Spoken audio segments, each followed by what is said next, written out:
Let us see the next question. Mr. K has invested in three mutual fund scheme as per the details below. Scheme A, Scheme B, Scheme C. Three schemes are there. So let us focus only on the Scheme A along with the particulars. Date of investment is 1st of December 2018.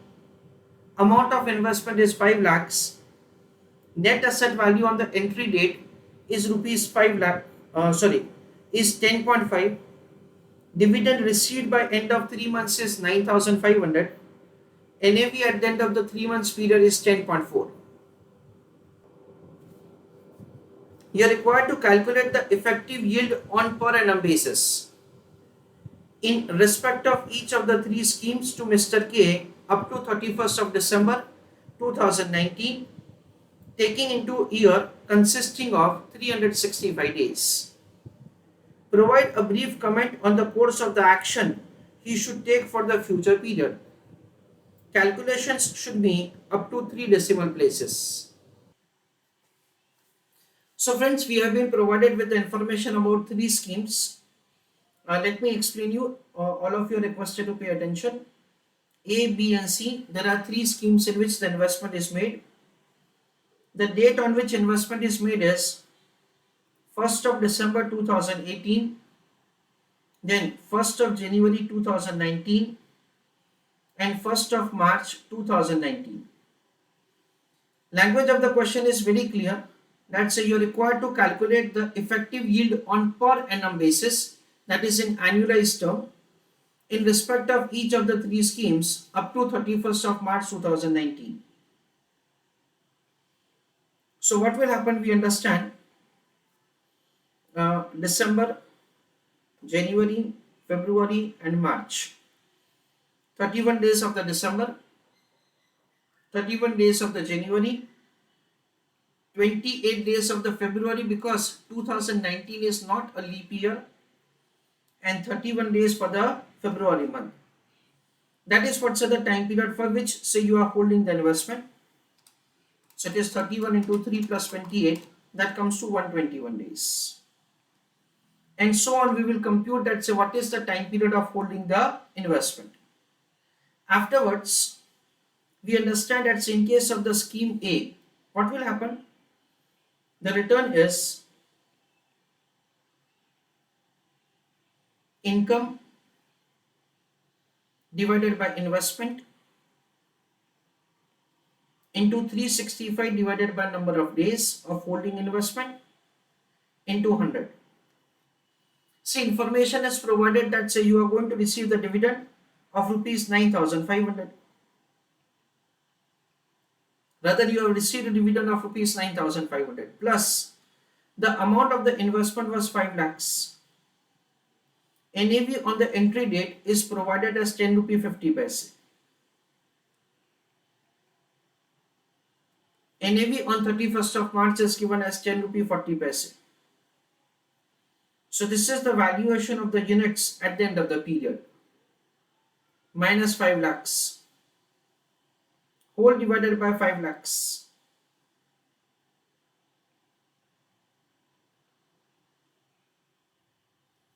Into 365 divided by 121.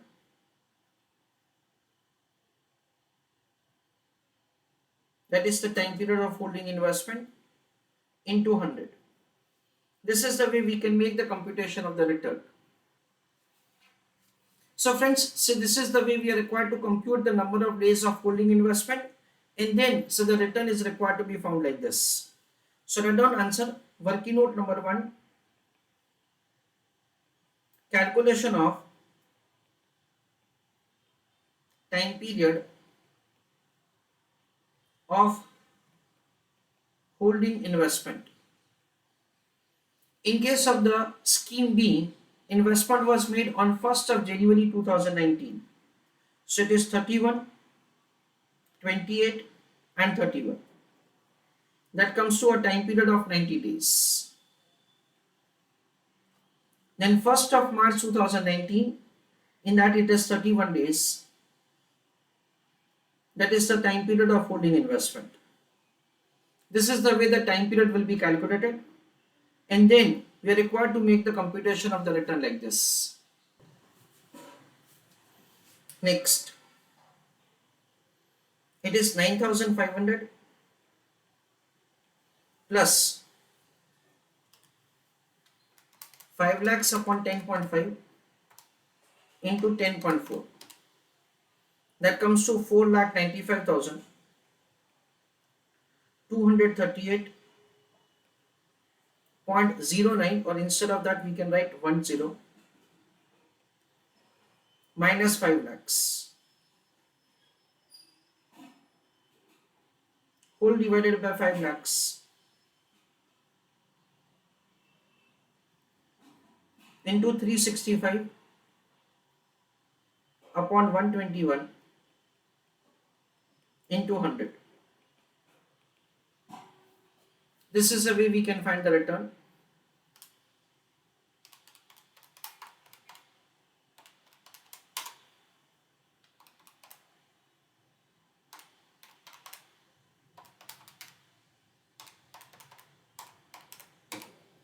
It is 2.858, because we are required to do answer into 3 decimals, 2.859. That is the way the return can be found. Try to do answer for the B scheme and put your answer in the chat box. Return heading mutual fund B. That is, so the second scheme in which you have made investment. In that, let us see that say how to calculate the answer. We already have computed say the time period of holding investment. So annualized return is equal to income upon investment into 365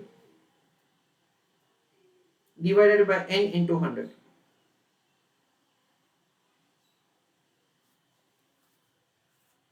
Over here, the time period of holding investment is 9090 days.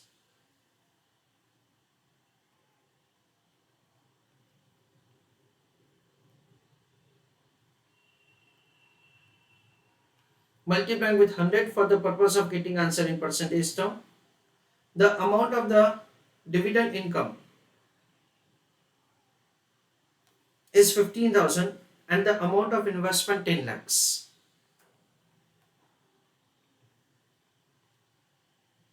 So 15,000 plus 10 lakhs upon 10, that is the number of units that you are holding, multiplying with 10.10.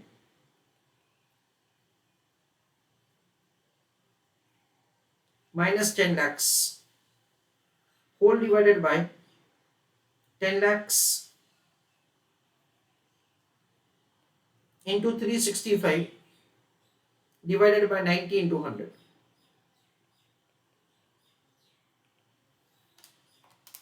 So 10 lakhs upon 10 into 10.10, that is 10 lakh 10,000 minus 10 lakhs. So 10,000 rupees of the increase in the units value plus 15,000. So it is 25,000.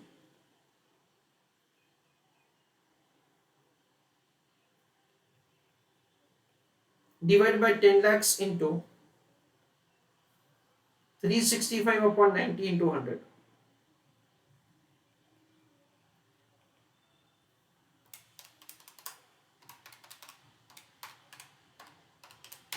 That is 10.1388. So 10.139 percentage.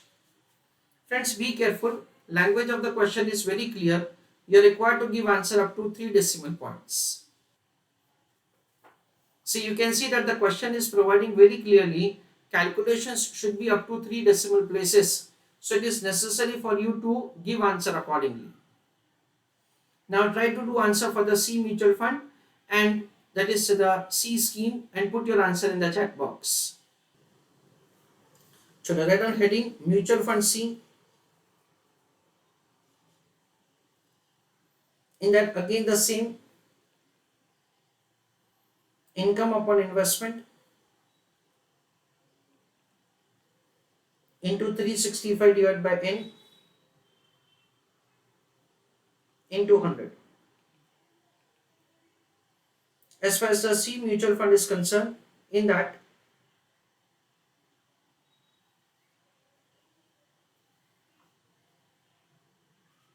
the amount of the dividend income is rupees 5,000 plus amount of investment was 5 lakhs divided by NAV 0, that is 10 into NAV 1 9.8 whole minus 5 lakhs divided by 5 lakhs once again into 365 divided by time period of holding investment is 31 into 100. Friends, over here we understand that going with the per unit basis will be time consuming, so better to go with in total value. So it is 5,000 rupees plus 5 lakhs upon 10 is 50,000 into 9.8 is 4,90,000 minus 5 lakhs, that is negative 10,000.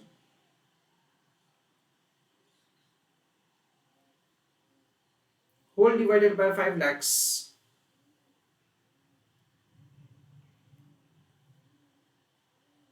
into 365 upon 31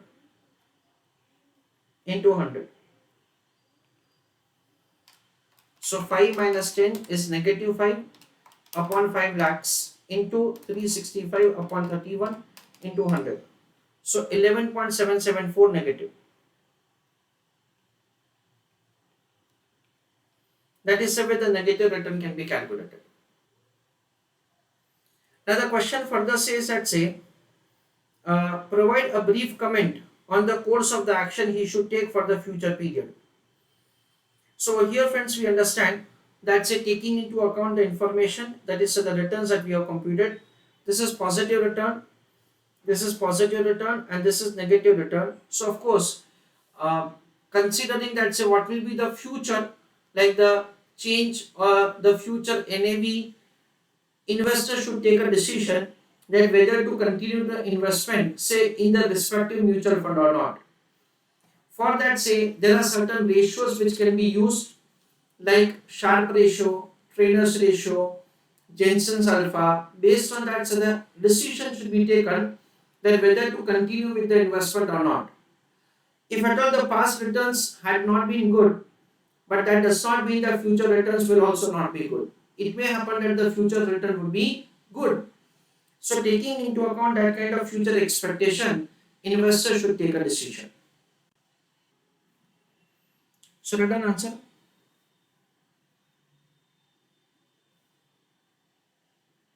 Considering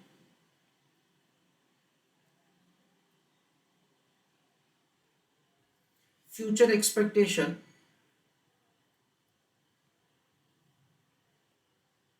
about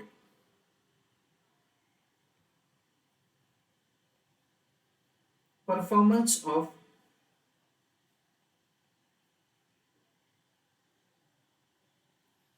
different mutual fund, comma, investor should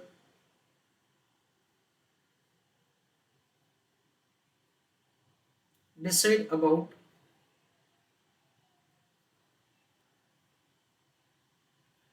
continuation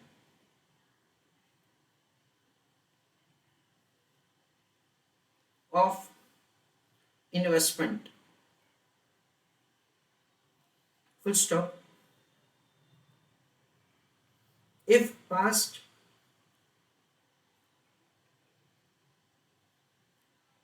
is likely to continue in future, comma,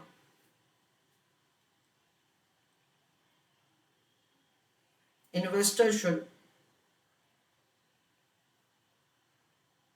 discontinue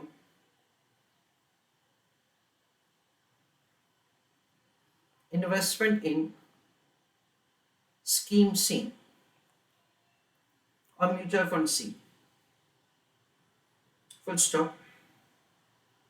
Further, using Sharpe ratio or Trainer's ratio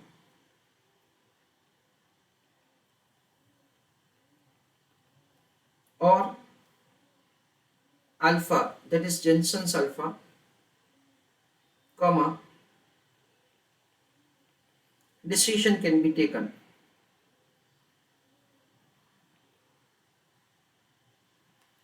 Full stop.